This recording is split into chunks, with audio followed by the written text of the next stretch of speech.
How do you accept another person's right of choice, especially if he is a relative? And let's think what stops us. What to wear, who to live with, what to eat, where to get treatment. How can I allow my son to walk around with that haircut? Based on these criteria, I'm going to go and start telling everyone how to live their lives? And what have you achieved in your life? Do you know who you are? Well, what I have accomplished. Well, take a look, right? Look at my job. Look at what I drive. Is this a human life? Is this the meaning of human life? For some reason, God has given us this right of choice and does not interfere. The choice between life and death, guys, what are you talking about? Well, of course I choose life. Definitely life. Yes, but when you understand what is the main choice of a human, what freedom and what choice God has given to a human, everything changes completely.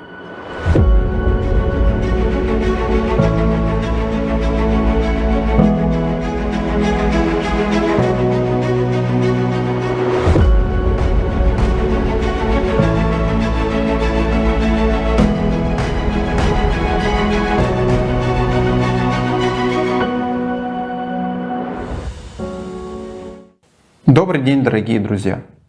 Здравствуй, Диана! Здравствуйте! Друзья, Greetings, dear friends. Hello, Diana. Greetings. In the comments в письмах, которые вы присылаете на and in почту. the letters that you sent to the project Mail. Посвятим этот выпуск одному из And today, we'll dedicate this episode to one of the questions that one of our viewers asked. This question is about a person's right of choice. It sounds as follows. How do you accept another person's right of choice, especially if he is a relative? A very good question. What seems to be the hitch? Well, how to accept? Just accept. After all, any grown-up and sane person understands that the other person has the right to have their opinion, their attitude towards something, to their understanding of what is better for him or what he needs, right? But what prevents you from respectfully accepting the other person's choice? Very often in counseling, I hear this comment when people say, I understand everything with my mind. I understand that I have to respect the other person's opinion. I understand that I shouldn't push, insist, demand, or control. But another situation happens, and I can't handle myself. Myself? Who is this self that we cannot handle? Who is this self that does not let us feel fine about another opinion, about another position, about a choice which is different from ours? Look, well, good question. Who is it? Who's out there, who's not giving, and who's against this freedom of choice? You see, basically everyone is focused on, you see how the question is phrased, how can I accept the choice? And let's think, what stops us? We return again. We all know perfectly well that every person has the right to choose what to eat, how to dress, what profession to choose, right? Who to be friends with, who to love, who to live with, and so on. But how can I allow my son to walk around with that haircut? How can I allow him to hang around with these idlers? Or how can I feel fine about my son going to this university? My daughter is getting married to this man. What a husband did she find for herself? How can I calmly observe that my children are repeating the same mistake that I made? That but. Where does that but sound? It sounds in our heads. Well, I can't calmly observe what my 5-year-old daughter chooses. How can this mom go with this girl's choice? What will people think? Where did she look? Mom is so fashionable and elegant, and what is her child wearing? And it doesn't matter that this child is jumping for joy in this, perhaps strange dress in the opinion of the mother's consciousness. That's where that obstacle lies. And I'm not mocking now. My daughter was once 5 years old, and my son was 5 years old too. But it was simpler with my son. He entered the store and loudly stated, "I'll try on one pair of pants and one t-shirt, that's it." And he stopped this long try-on of his mother and marketing strategies of shop assistants, and we quickly left the store. The first thing we put on was great, and we left. When he grew up, he would say, "Mom, let's buy that sweater that you've picked up right away. We'll buy it anyway, but I'll just have to listen to how you convince me why it's better than the one I liked." What do we need to deal with? With another person, with his opinion, which does not coincide with ours, or with the dictator in our head, who knows best what everyone needs. Our child, our husband or wife, our parents, our girlfriend, a random person, I don't know, who we saw in line in the pharmacy or in the store. That's what we need to deal with. Do you know what else I'm interested in at this point? Where in general, right? Where can you meet and get to know and understand this phenomenon of the right of choice? Well, that is primary. When you think about rights and freedoms are written in the Constitution. We have some regulations, who we are as citizens, what we have to do, all sorts of our social responsibilities. But again, let's speak honestly. The format we live in today, it's not that it doesn't provide those rights or guarantee those freedoms, no. It has simply forgotten them. Put them, like in a library on some far shelf, gathering dust there. And it's understandable that few people today believe that they have rights regarding anything. But there's the right of choice, right? There's also freedom of choice. And it's not just trivial things. What to wear, who to live with, what to eat, where to get treatment, where to rest, what to read, what to watch. It's about more than that. It's about deeper things, isn't it? And when some people ask, how do you accept another person's right of choice? I mean, I realize that really, something more or less similar can only be found exclusively in religion, which says, guys, God gave a man the right of choice. It's everyone's birthright. Then, really, why do we violate it? Why do we allow ourselves to behave this way? Probably we need to figure out who suggests this choice to us, this choice that we've just talked about. A choice of clothes, a choice of food, of a profession, a choice of what to think about, where to go, and so on. After all, where do we hear all we have talked about? Where do we hear these suggestions? In our heads, right? Who suggests such a choice? Our mind, our intelligence. But the interesting point is that each person's own experience clearly tells him that our mind does not help us establish honest, trusting, open relationships with one another. It does not help us respectfully accept the other person's choice, right? We have started with it when people say, I understand everything with my mind, but it doesn't work because that very mind, that very intelligence that we rely on, that we take into account when making decisions, tells us, no, talk to him. He has to understand. This mustn't be done. He must understand that his opinion is wrong, that this situation cannot be solved this way, and so on. It suggests this to us. For example, how do we know that the way we see a situation, the way we understand the situation, is really the best for our child? How? Do you know what the most standard answer is? Experience. Конечно. Life experience, of course. Well, I'm guided by my experience, how people perceive me, how they treat me, what I've achieved in my life. And what have you achieved in your life? Do you know who you are? Do you know what a human's life is? Why is it given to a human? Ведь понимаешь, да, для большинства Because you людей see, for most people today, human life is like a kind of programmed existence. We talked about it. Birth, садик, kindergarten, school, university, job, or work right after school, married, children, grandchildren, if you're lucky to see them, illness and death. That's всё it. это сопровождается And all потребностью, this is accompanied by пониманием, problems, sufferings, противоречивым misunderstandings, вопросам в голове, and за что endless я. questions in your head. Do I deserve this? Is this a human life? Is this the meaning of human life? Кто нас Who programmed us to live like на такое this, существование? to such Вот это existence? нужно понять. That's what we need to understand. Who?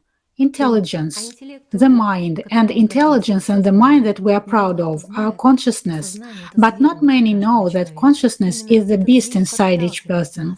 This very beast pushes us toward dominance, superiority, toward this behavior of a know-all. I know better what everyone needs, and and also it pushes us to death. And then, what has a person who lived this whole life without even being aware of who he is achieved? Who has lived his whole life under the dictation of such a beast consciousness, which was showing movies in his head, under whose commands he existed without even realizing why he was doing that, for what purpose and what he would end up with? So, what has such a person achieved? На него можно This question, well, it can be answered, but that's kind of an ordinary way of looking at it. Well, what have I accomplished? Well, take a look, right? Look at my job, look at what I drive, where I live, where my kids go to school.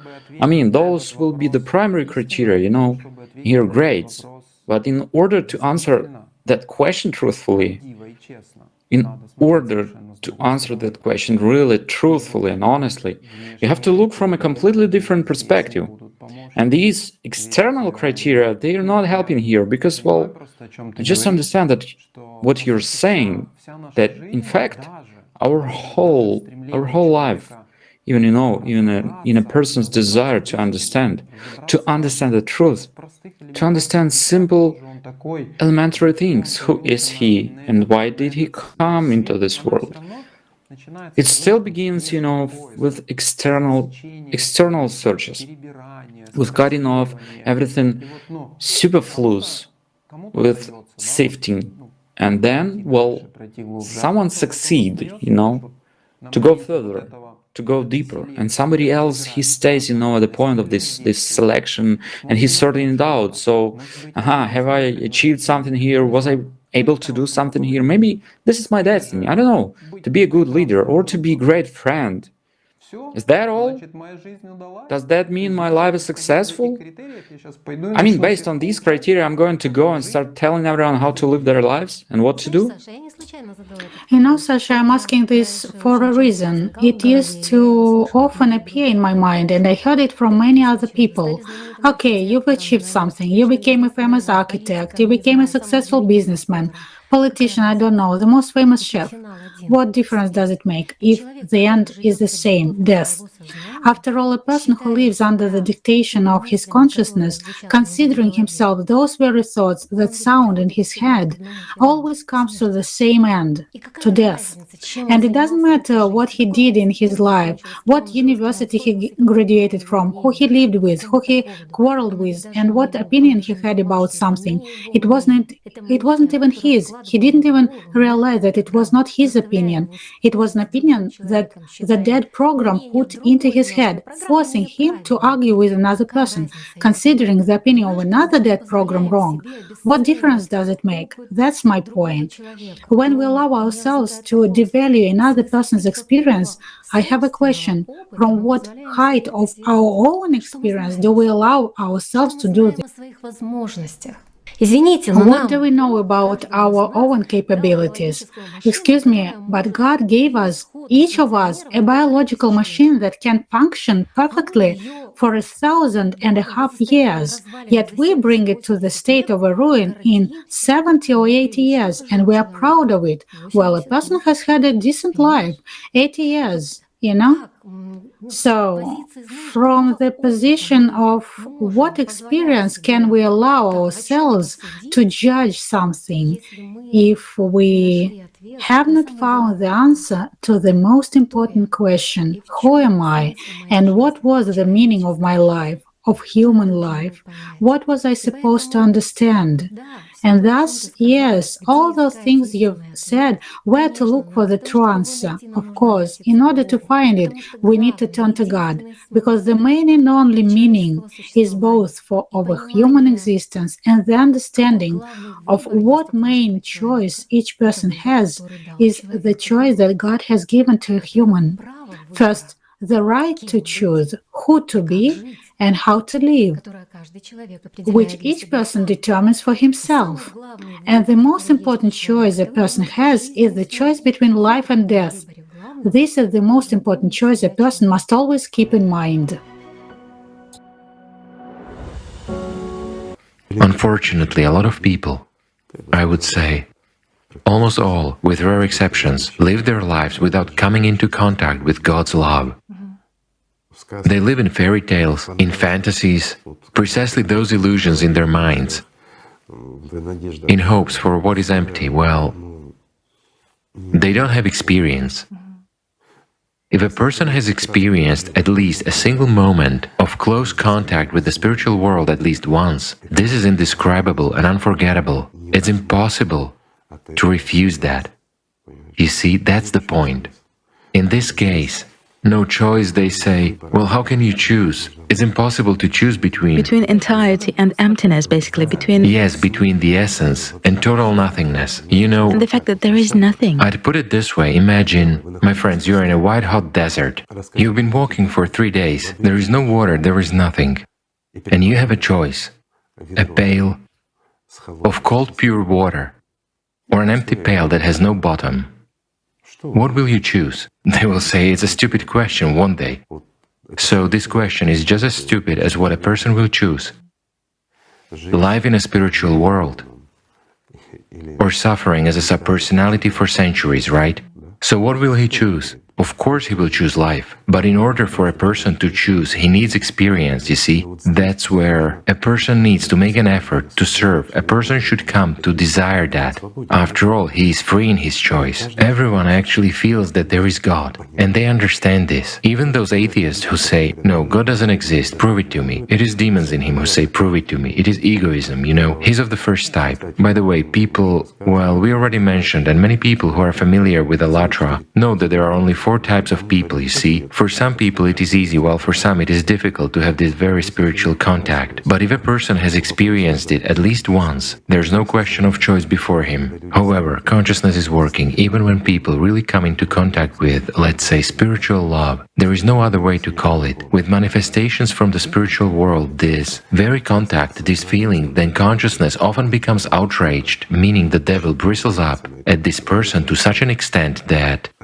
he distracts him, covers it up, and tells him that it's an illusion, you suggested it to yourself, you know. Indeed, we discussed with you in the previous videos that there is placebo and nocebo. Consciousness is able to make up anything and create chemical reactions. A person might feel something at the physical level. At the physical level, yes, I agree, my friends. But when you as personality feel not only freedom, freedom from consciousness, freedom from the body and from this inevitably dead, illusory world, and you feel the genuine God's love, it's impossible to confuse it or instill it. Satan is incapable of giving that to a human. Only God can give it.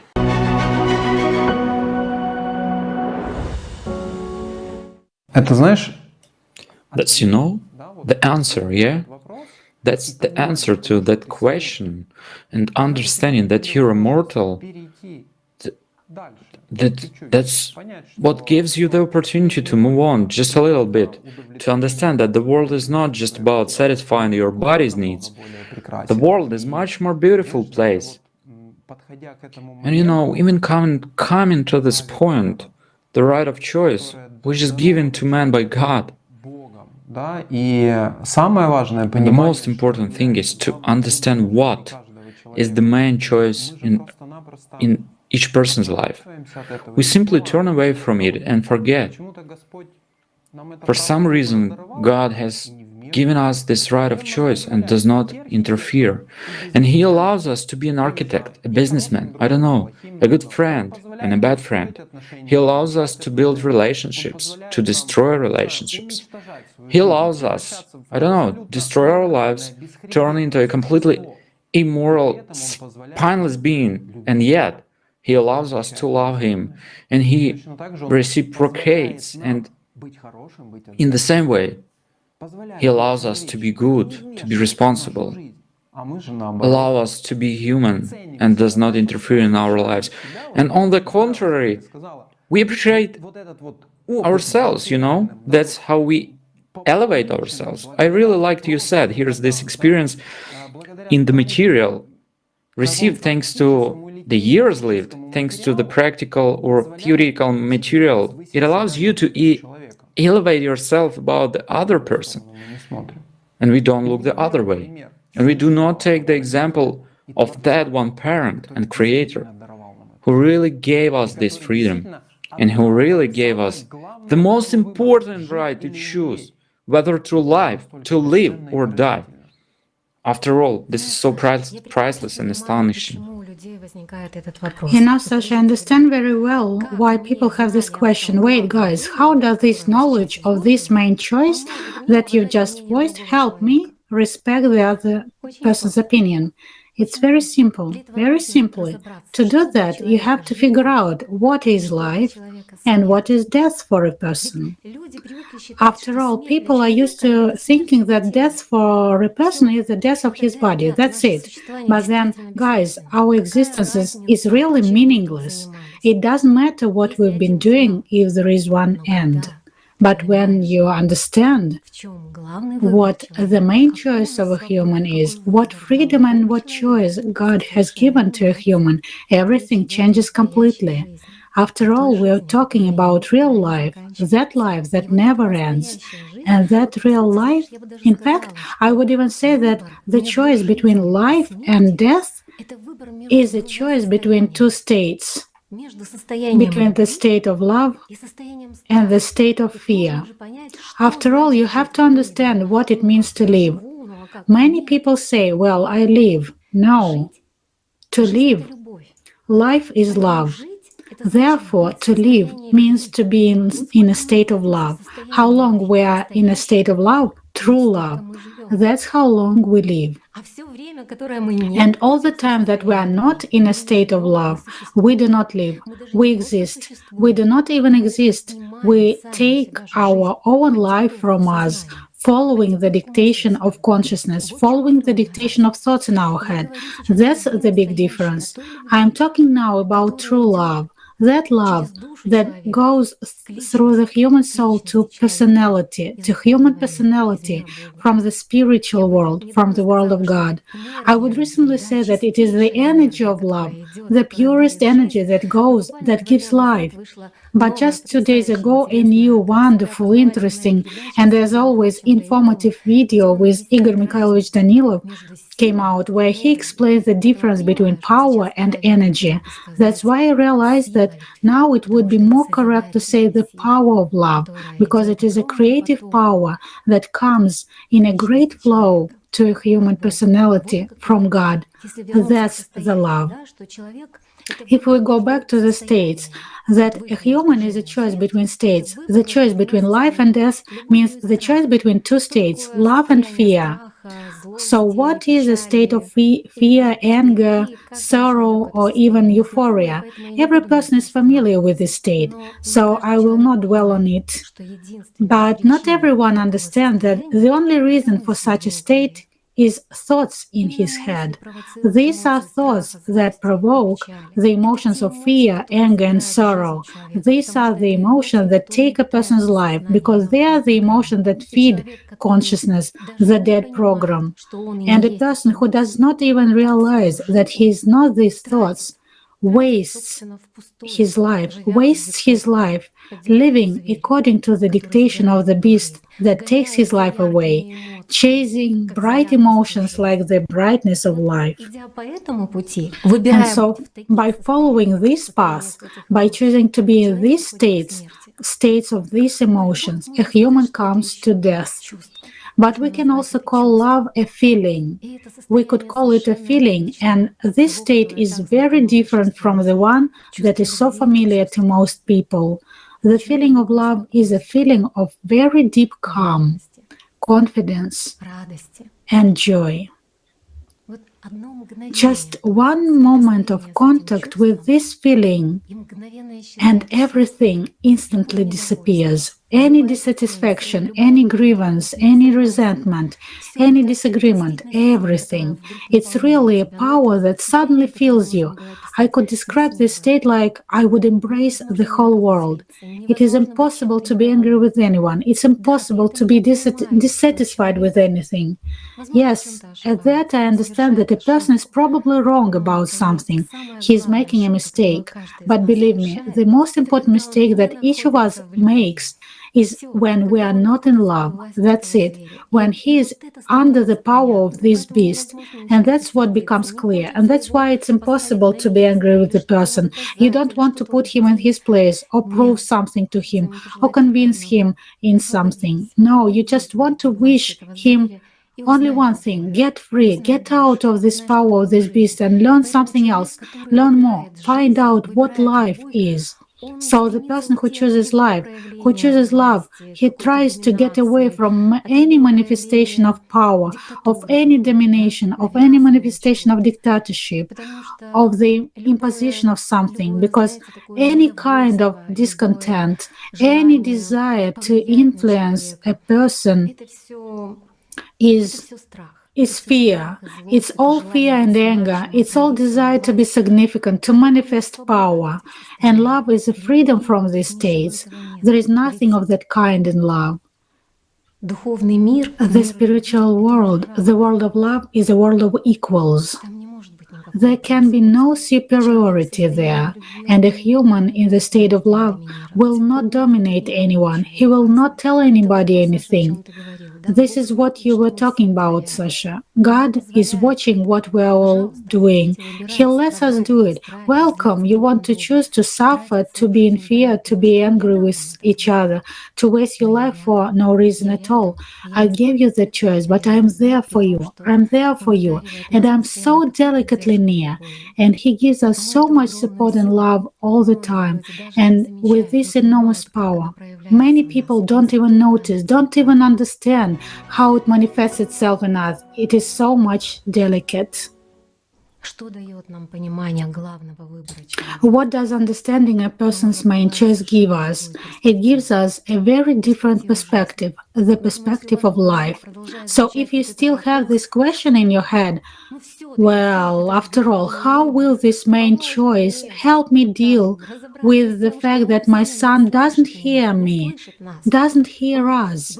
He gave up university, went to the army, or he suddenly decided to get married. He's generally ruining his life right now. No, your son is just going to have his own experience. That's it. But you right now are destroying your life, as well as your son's, when you provoke him to the emotions that you are in.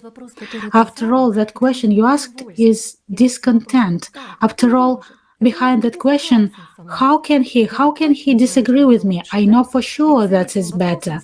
Behind this question, there is a fear of consciousness to lose power over the other person. How is it that he knows what to do without me? Does that mean he does not need me? Does that mean I will be forgotten and I will no longer get attention? That's what's behind this question.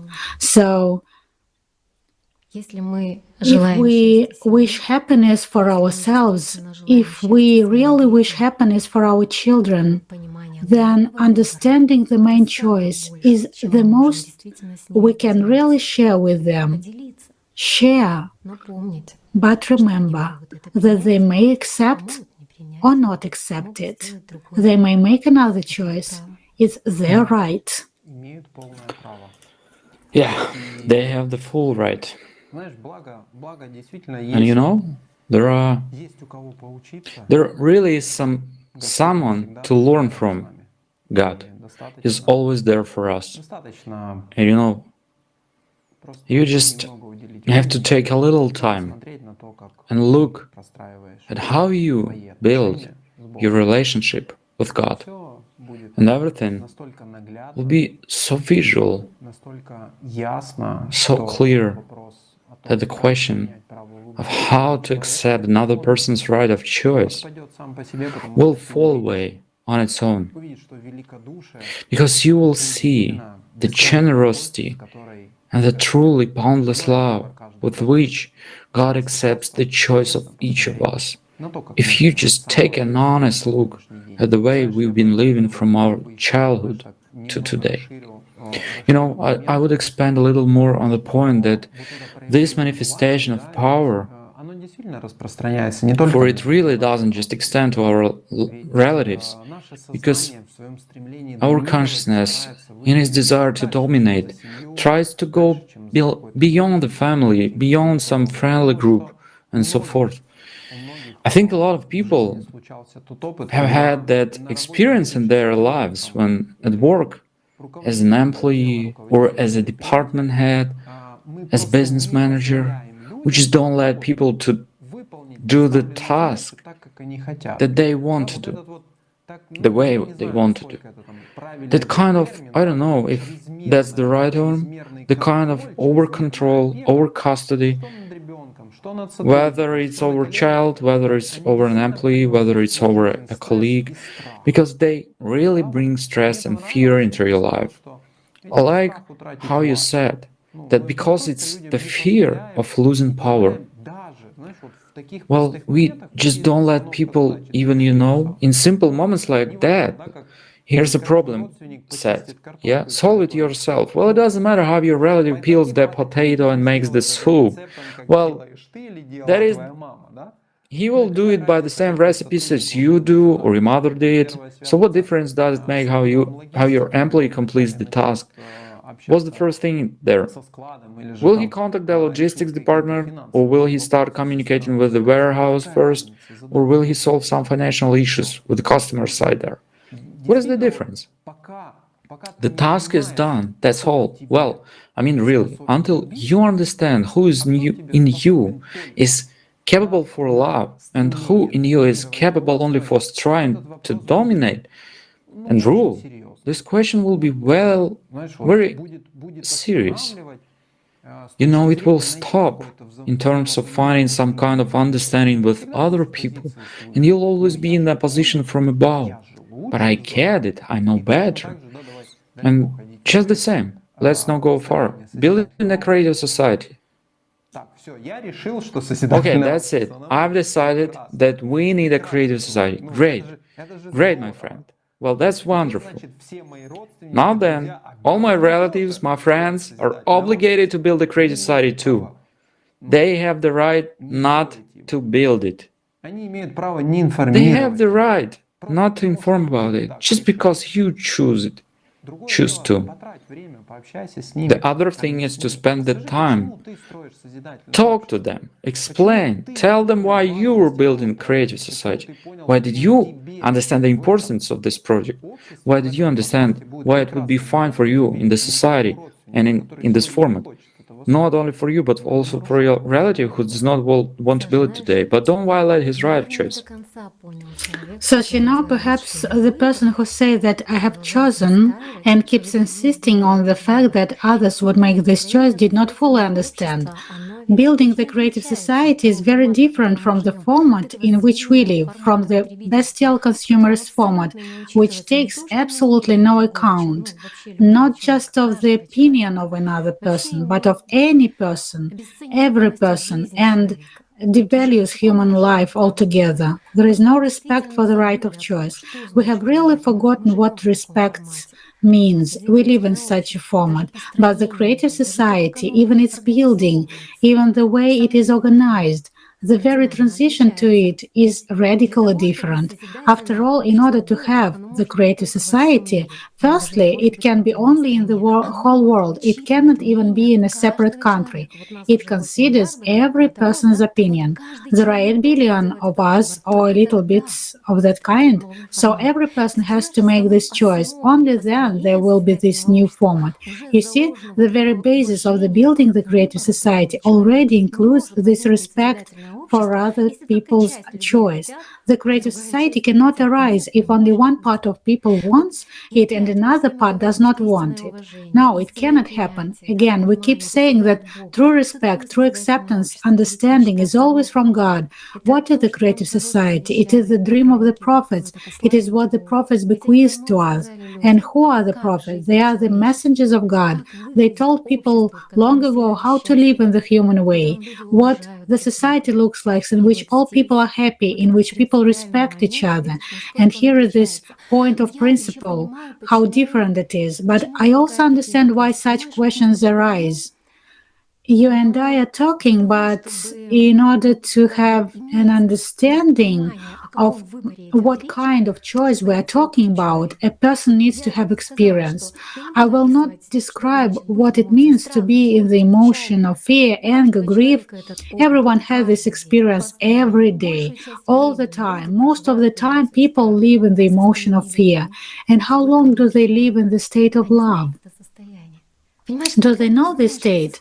You see, when you know the state, you understand that anything may be absent in your life, but love cannot be absent because otherwise I do not live. It means the same thing as taking life from me. And so when a person comes into contact with the state, even for an instant, he understands that it is the most precious thing, it is the most necessary thing, it is something that he cannot do without, simply cannot. He can do without anything, but not without it. And when a person has experience of these different states, then he has a choice. After all, in what state I want to be? What do I want to strive for? Because the first time I heard the choice between life and death, guys, what are you talking about? How can you? Of course, I choose life. Definitely life. Yes. Who doesn't want to live? We all want to live, but we don't understand what is to live. And most importantly, we do not understand, not knowing this experience, that this is really what opens the way to eternity. When I listen to how people worry, oh, my son, my daughter got the wrong education, it doesn't matter what education they will get here. In general, the topic of education is a separate topic that I would also like to talk some other time. What modern education gives people. But if a person learns to love, this is the highest education. The way to wisdom opens before him. Love opens the way to wisdom. He will get a chance to learn forever and learn from the wisest. These are not comparable things at all. So, my point is, my friends, now the knowledge about what true love is, how to come to it, how to remain in it, how to gain life, is open to every person. It is so open, probably as never before.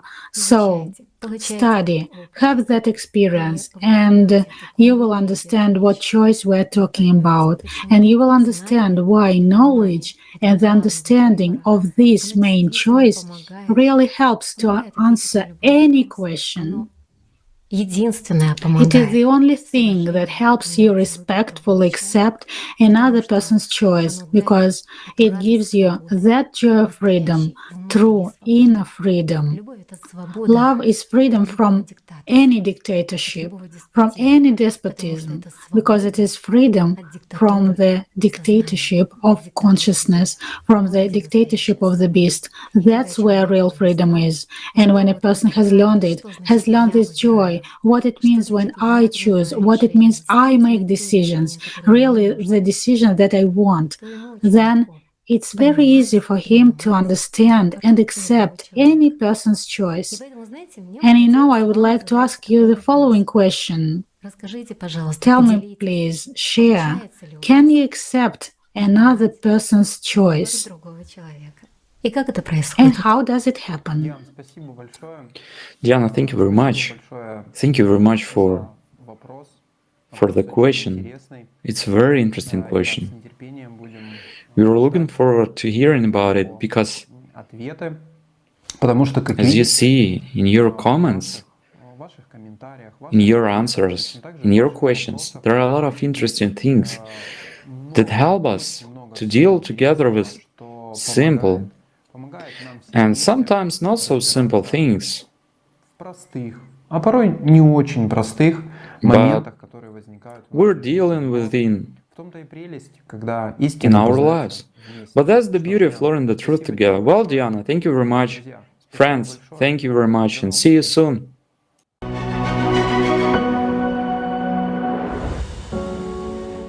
Remember and tell others that each of us has the freedom of choice. It is us who choose whether to live or to die, and it depends on each of us what we will choose. On each of us. If we make the right choice, if angels of light prevail in this world, and not the slaves of Satan, the world will be eternal. So, friends, let's just love each other. Thank you. Thank you so much, Igor Mikhailovich. Thank you, friends. Thank you for being here.